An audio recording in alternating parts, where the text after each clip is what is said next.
Bonjour à tous et à toutes. Aujourd'hui, je suis dans la magnifique commune de Koekelberg et je vais rencontrer Julien, qui est expert en développement local. C'est parti!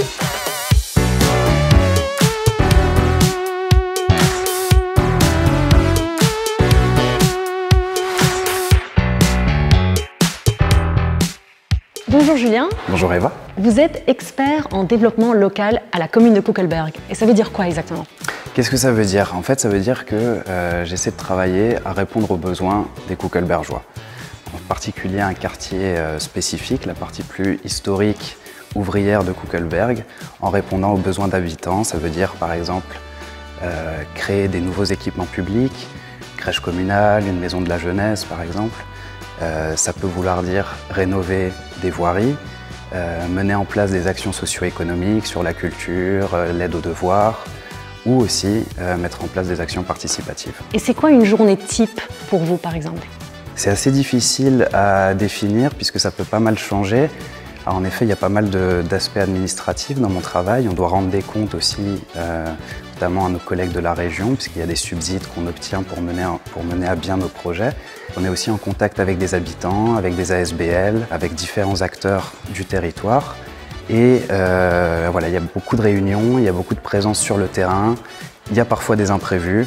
Et donc on essaie de composer un peu avec tout ça. Est-ce que vous pouvez nous donner un exemple d'un type de projet sur lequel vous travaillez en ce moment? Oui, bien sûr. Par exemple, on travaille actuellement à la construction d'une crèche communale. Il y a toute une partie d'études préliminaires. On va mettre en place un cahier spécial des charges pour désigner une équipe d'architectes qui va construire le bâtiment. Ensuite, il y aura toute la partie aussi suivi de chantier et accompagnement aussi des équipes qui vont être relocalisées dans cette nouvelle crèche. Et qu'est-ce qui vous plaît le plus dans votre métier? J'aime bien définir mon métier en disant que je touche à tout sans être spécialiste de rien. C'est-à-dire qu'en travaillant comme ça sur un quartier, on peut être amené à travailler sur les thématiques économiques, sociales, de la santé, de la culture, les thématiques plus techniques. Et en fait, on touche vraiment à tout via le développement local, le développement territorial. Et c'est vraiment ce qui me plaît, c'est qu'on fait vraiment de tout. Et selon vous, quelles sont les compétences qu'il faut avoir pour être un bon expert en développement local? Je pense qu'il faut être curieux. Je pense qu'il faut avoir envie aussi d'être au service des habitants. De la rigueur, c'est des projets qui peuvent être assez complexes, beaucoup de choses à faire. Je dirais peut-être que c'est les trois grandes qualités attendues. S'il y a des personnes qui nous regardent et qui désirent et qui sont intéressées par votre métier, quels sont les conseils que vous donneriez? De ne pas avoir peur. On peut peut-être se dire qu'il y a beaucoup d'administratifs dans le secteur public. Ça en fait partie, c'est vrai, mais il n'y a vraiment pas que ça. On est vraiment à la croisée de différents partenaires, acteurs, et ça rend vraiment riche ce type de métier.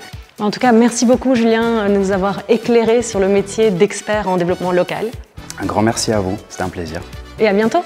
Merci d'avoir regardé cet épisode. Si ce métier vous intéresse, c'est très simple. Vous contactez votre conseiller emploi qui vous donnera toutes les informations ou vous allez sur le site Panorama Métiers d'Actiris. Bonne chance et à bientôt.